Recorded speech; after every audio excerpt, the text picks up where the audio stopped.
berpengaruh dalam pendidikan adalah pragmatisme. Tapi apa sebenarnya pragmatisme itu dan bagaimana implikasinya dalam pendidikan agama Kristen? Pragmatisme berasal dari bahasa Yunani, yaitu pragma, yang artinya tindakan atau perbuatan. Filsafat ini berfokus pada manfaat praktis dan hasil pada suatu pemikiran atau tindakan.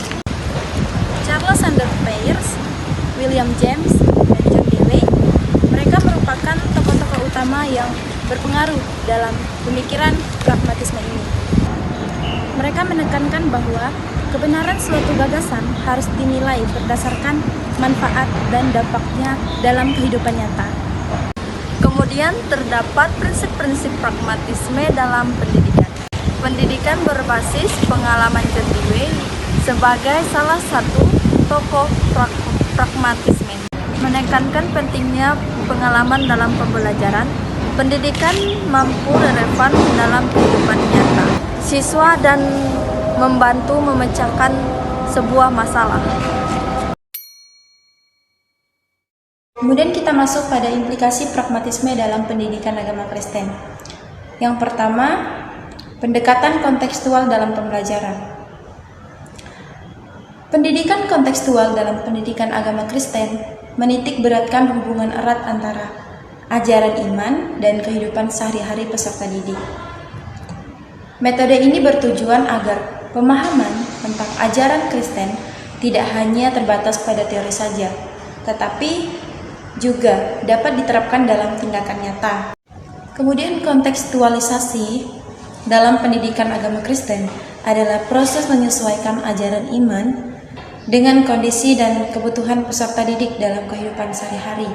Kontekstualisasi siswa diajak memahami bahwa nilai-nilai Kristen seperti kasih, kejujuran, dan toleransi diterapkan dalam menyikapi masalah sosial dan lingkungan.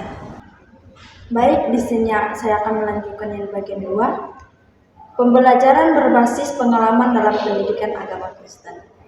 Penekanan keterlibatan aktif siswa melalui pengalaman nyata untuk memperkuat pemahaman iman.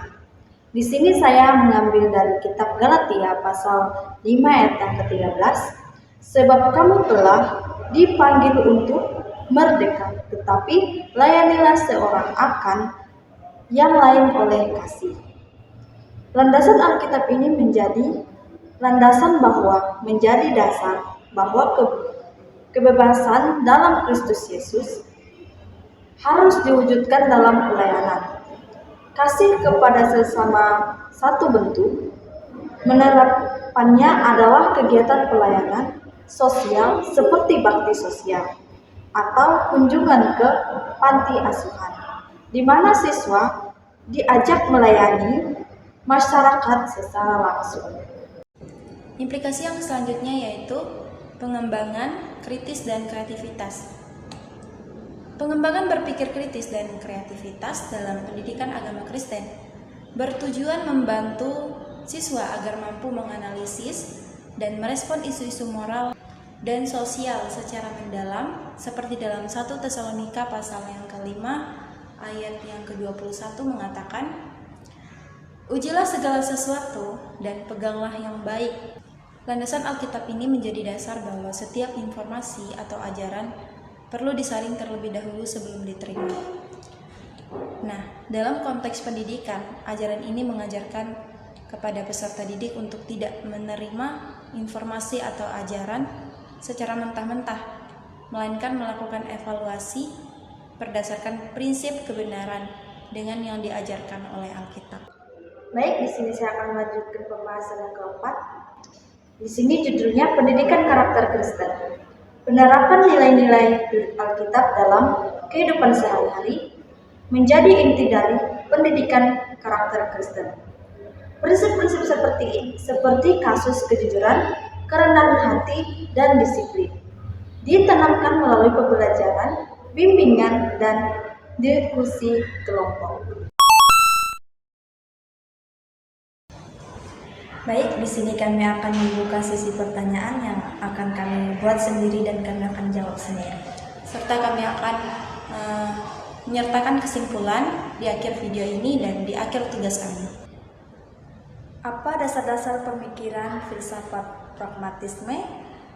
Pragmatisme adalah aliran filsafat yang berpandangan bahwa kriteria kebenaran suatu ialah apakah suatu itu memiliki kegunaan bagi kehidupan nyata. Mengapa kita perlu mempelajari filsafat pragmatisme dalam pendidikan agama Kristen? Mempelajari filsafat pragmatisme dalam pendidikan agama Kristen penting karena memberikan wawasan tentang bagaimana iman Kristen dapat diterapkan secara praktis dalam kehidupan sehari-hari. John Dewey sendiri menekankan bahwa pengetahuan harus berdampak pada kehidupan nyata. Contohnya seperti peserta didik dalam konteks pendidikan agama Kristen. Ketika peserta didik mengikuti pembelajaran dalam pendidikan agama Kristen, tentunya mereka tidak hanya memahami teori saja, tidak hanya pemahaman tentang Alkitab saja yang mereka pahami, tetapi bagaimana peserta didik ini dapat menerapkannya dalam kehidupan sehari-hari mereka. Itulah yang dimaksud dengan pengetahuan harus berdampak pada kehidupan nyata menurut John Dewey. Yang kedua, mengapa kita perlu mempelajari filsafat pragmatisme dalam pendidikan agama Kristen?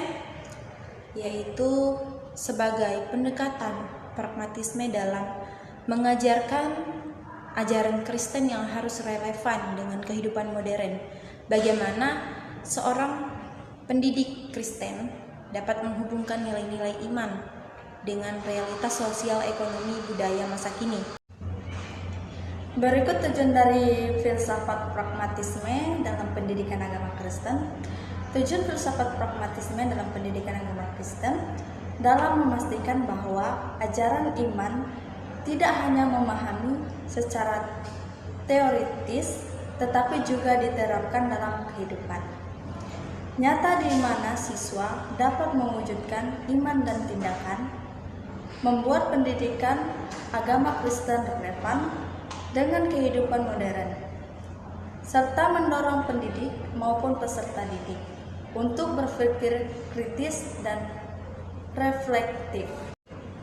Sebagai suatu kesimpulannya adalah filsafat pragmatisme menekankan bahwa nilai suatu konsep, teori, bahkan ide dapat diukur berdasarkan hasil nyata, di mana suatu gagasan serta kebenaran dapat dinyatakan secara efektif berdasarkan pengalaman praktis. Sekian video dari kami, saya Leoni Dan saya Mari. Jangan lupa menyaksikan video kami selanjutnya. Terima kasih buat teman-teman yang sudah menonton, dan jangan lupa like, comment, dan subscribe.